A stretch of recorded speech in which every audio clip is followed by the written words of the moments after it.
तो friends next topic है अपना प्लास्टर ऑफ पेरिस, जिसको हम पीओपी शॉर्ट में इसको पीओपी के नाम से भी जानते हैं या फिर हम इसको प्लास्टर ऑफ पेरिस भी बोलते हैं। तो प्लास्टर ऑफ पेरिस का जो सूत्र होता है फ्रेंड्स, तो ये क्या होता है CaSO4.12H2O। ठीक है फ्रेंड्स।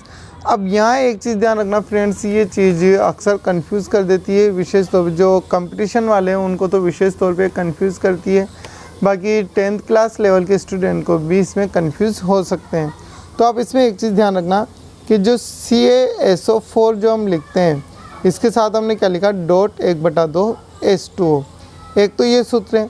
अगर इसकी जगह में ऑप्शंस में इस सूत्र के जगह में ये दिया जाए कि CaSO4.2H2O, ठीक है फ्रेंड्स, तो ये सूत्र कहलाएगा अपने जिप्सम का।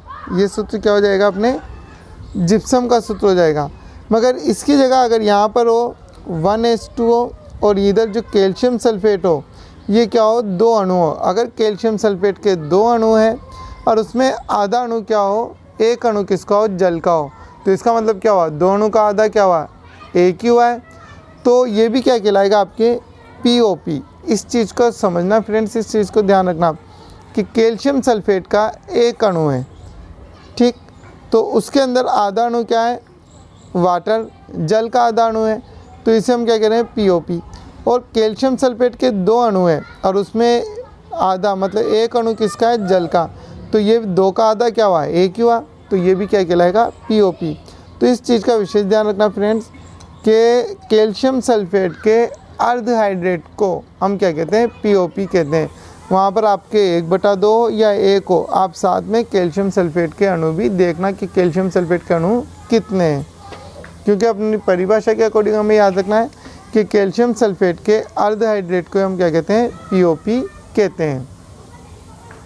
इसके गुण की अगर बात की जाए तो ये श्वेत रंग का अति चिकना पदार्थ होता है। इसमें जल मिलाने पर यह जमकर ठोस और कठोर हो जाता है। ठीक है, इसमें जल मिलाने पर यह क्या हो जाता है, कठोर हो जाता है।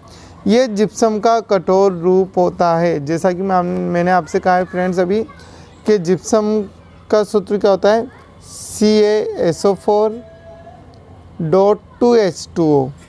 ठीक है, ये जिप्सम का सूत्र होता है। जब हम जिप्सम को गर्म करते हैं तो जिप्सम में से क्या होते हैं, 1 से 1/2 मतलब 1.5 अणु किसका, जल का, ये क्या होता है, वाष्प बनकर बाहर निकल जाता है और सिर्फ क्या बचता है, आधा अणु बचता है। तो फिर हम उसको क्या कहेंगे, POP के नाम से जानते हैं।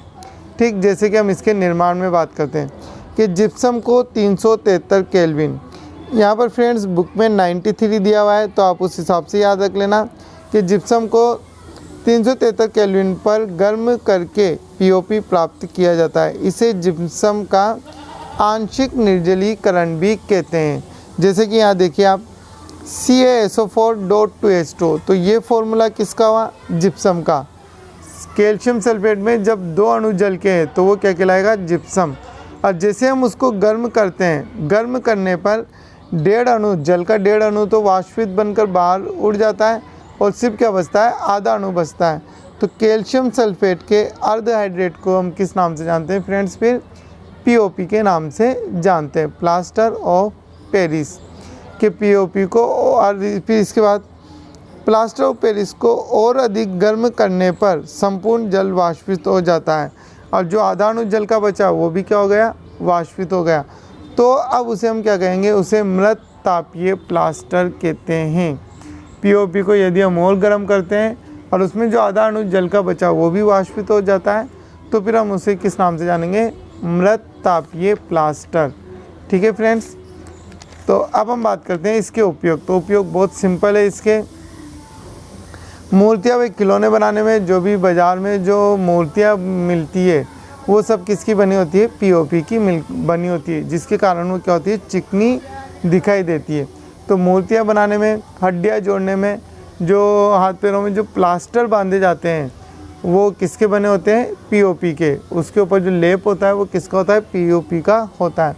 तो हड्डियाँ जोड़ने में, भवन निर्माण में, चौक निर्माण में, चौक जो स्कूलों में जो चौक यूज़ की जाती है वो भी किसकी बनी होती है, POP की। दंत चिकित्सालय में दंत चिकित्सालय में भी पीओपी का उपयोग किया जाता है किसी ना किसी तौर पे। एग्जाम्पल बताने के तौर पर, जैसे टीवी में जो ऐड आता है उसमें भी बताते हैं कि जो सीपिया जो होती है वो किसकी बनी होती है। इस ऐड के अकॉर्डिंग दंत चिकित्सालय में जो होती है वो पीओपी की बनी होती है। अग्नि सह पदार्थों के निर्माण में, और लास्ट है प्रयोगशाला में अभिकर्मक के रूप में। प्रयोगशाला में अभिकर्मक के रूप में भी किसका उपयोग होता है। तो ये तो मैंने आपको बोल दिया फ्रेंड्स कि सभी यौगिक में ये पॉइंट अपना कॉमन रहेगा। नेक्स्ट मोस्ट इम्पोर्टेंट टॉपिक है अपना बेकिंग सोडा। फ्रेंड्स ये कुछ टॉपिक ऐसे जो मोस्टली पूछे जाते हैं। बेकिंग सोडा भी उनमें से एक है। इसको हम साधारण खाने का सोडा भी बोलते हैं और इसका रासायनिक नाम हो गया सोडियम बाइकार्बोनेट। बुक के अकॉर्डिंग आप इसको सोडियम हाइड्रोजन कार्बोनेट भी बोल सकते हो। ठीक है फ्रेंड्स, इसका सूत्र होता है NaHCO3। गुण है इसके, ये श्वेत क्रिस्टलीय ठोस है, ये जल में अल्प विलय है, ये जलीय विलयन में क्षारीय होता है और इसे गर्म करने पर CO2 गैस निकलती है।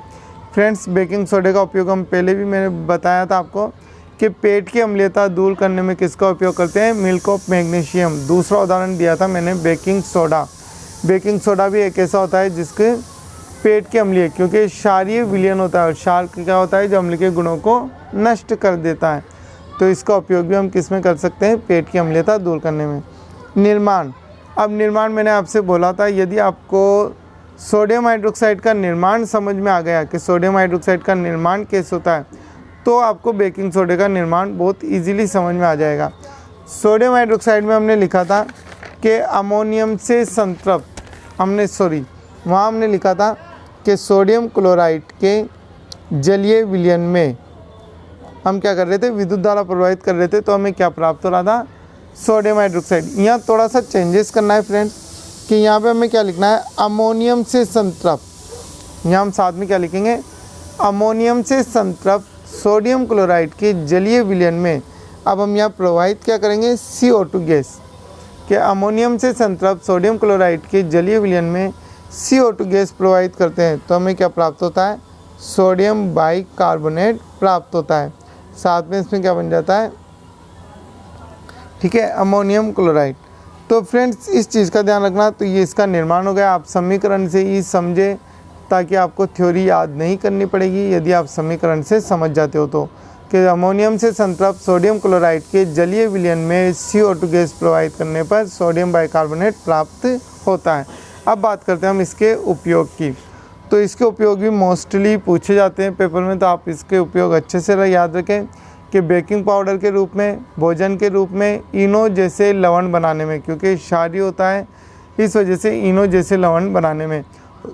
और इनो का काम क्या होता है, पेट की अम्लीयता दूर करने में, तो हम इसको ये भी लिख सकते हैं पेट की अम्लीयता दूर करने में। अग्निशामक यंत्र में मधुमक्खी के काटने पर, मधुमक्खी क्या होती है, मेथेनोइक अम्ल छोड़ती है और अम्ल को नष्ट करने के लिए हम किसका उपयोग करते हैं, क्षार का। तो मधुमक्खी के काटने पर भी हम बेकिंग सोडे का उपयोग कर सकते हैं। एंटीसेप्टिक के रूप में भी इसका उपयोग किया जाता है। और लास्ट टॉपिक जो है प्रयोगशाला में अभिकर्मक के रूप में। फ्रेंड्स ये अपने 2 टॉपिक कंप्लीट हो गए, पीओपी और बेकिंग पाउडर, दोनों ही मोस्ट टॉपिक है। इनको आप अच्छे से पढ़ लें। इनके ऊपर उपयोग और इनके सूत्र वगैरह ज़रूर पूछे जाते हैं। फ्रेंड्स वीडियो अच्छी लगी हो तो शेयर ज़रूर करें और लाइक भी कर दें और कमेंट्स करके मुझे बताएं कि अगर मुझे इसमें कुछ परिवर्तन करना हो, कि आपको ज़्यादा से ज़्यादा हेल्प मिल सके मेरे वीडियो बनाने से, तो आप कमेंट्स करके वो भी बता सकते हो भाई मुझे कुछ चेंज करना चाहिए, ताकि आपको और अच्छे से मैं नोट्स प्रोवाइड कर सकूं। तो और फ्रेंड्स साथ में यदि आप इंग्लिश मीडियम से हो या आपके साथ में कोई इंग्लिश मीडियम हो, तो इंग्लिश मीडियम के नोट्स भी मैं साथ में अपलोड कर रहा हूं, तो आप उन वीडियो को भी साथ में शेयर कर सकते हो। Thank you for watching.